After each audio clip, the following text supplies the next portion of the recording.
Prominent Atlanta attorney Tex McIver is accused of intentionally killing his wife Diane in September of 2016 while they were riding home through Midtown Atlanta. McIver claims he fell asleep in the back seat when a loaded gun in his lap accidentally went off, striking his wife, who was sitting in the front passenger seat.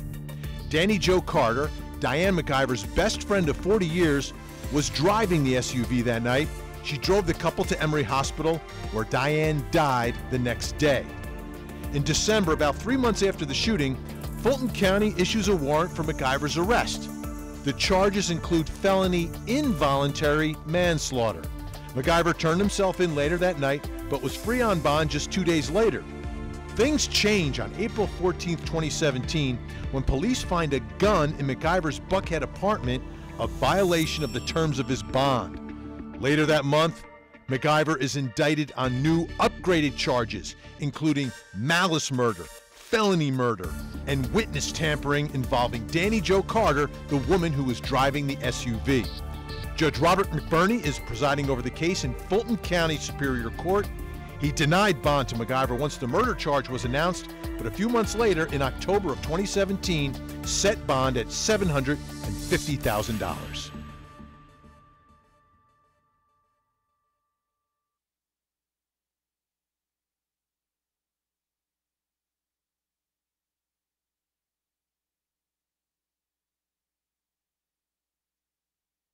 Edition of our Facebook Live tonight. We are going to retrace the path that Tex McIver, his wife Diane, and the driver of that vehicle took the night that Tex McIver shot and killed his wife. With me, my legal dream team in the back seat. We've got Mo Ivory and Meg Strickler, both great attorneys.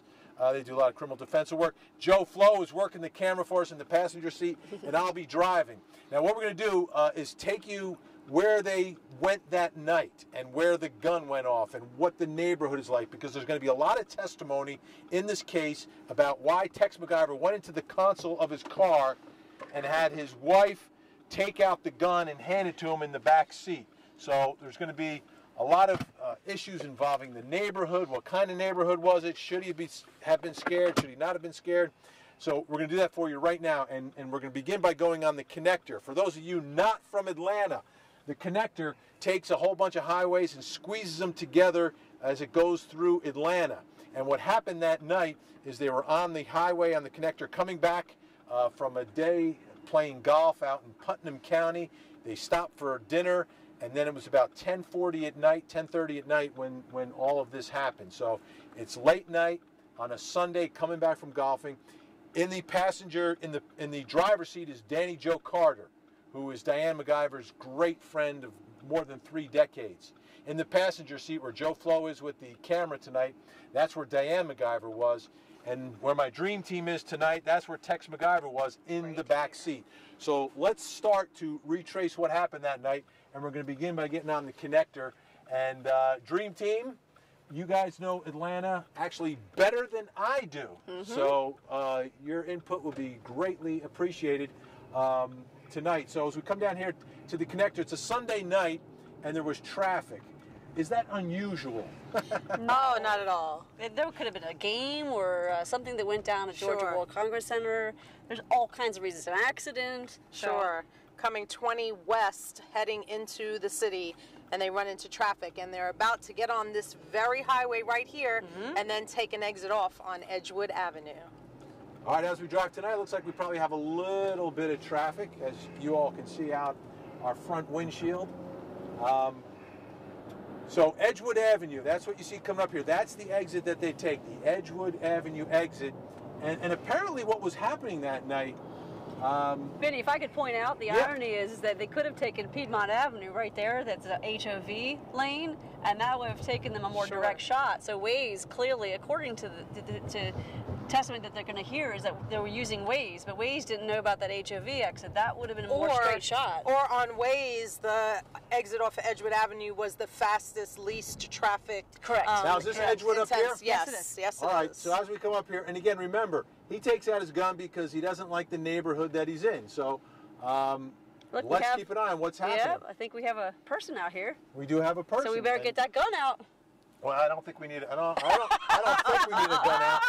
But that's Tex MacGyver's story, right? Yeah. Is that he did not feel safe. Yeah, that and this look what's very in front of neighborhood. us. Look what's in front of us. Yes, that this very neighborhood Grady. is something that made him nervous on a night just like tonight. You can imagine a Sunday night, probably not a lot of activity going on, looking sort of like this.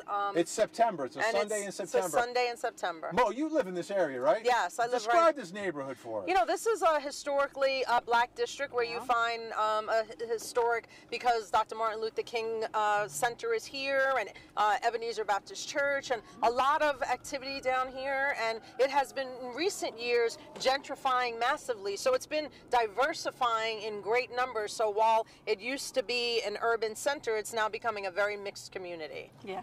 And so 20 years ago it was a different story. Yes. All right. As we're driving here, is this what road is this? Because they made this the is right Edgewood on Avenue, and we're passing, and this would be Jesse Hill. This is Jesse Hill. You're coming up on Piedmont next. And I want to point so out, there's the hospital gate. I just want to point out how close we are as we drive through town here. Grady is a block from here to the left. And there was an issue about whether or not the prosecution would be able to say he didn't go to Grady. He went to another hospital that couldn't treat gunshots as well. But Sure. the judge ruled it's not coming in. If he knew about Grady. Right. Here's Piedmont. This is where we're making the right. And again, look around the neighborhood, because that is the reason Tex MacGyver said he needed to take out his gun, because And Georgia the State neighborhood bleeds he was in. over here a little bit. So, I mean, Yes, you've got this is Grady and then students. Georgia State, and you also have the Capitol just a few loop blocks that direction. Yes. And you have another government building, the Floppy Floyd or whatever it's called. Sloppy Joe, Sloppy whatever it Floyd. is. And then you have a lot of mixed-use retail. Yes. You have a lot of residential mixed use on the bottom, so there are a lot of students moving about, and even people who live downtown, but it's not a center of activity on a Sunday night. There's a park that maybe that scared him. Park. So how would you compare where we are now versus where Tex MacGyver and his wife Diane lived? Because they lived in Buckhead. Well, so this is describe it, different. and if there's folks who are from out of the area, so This is a no- little no different idea. because it's not as gentrified, but I have worked and walked through here plenty of time, as I think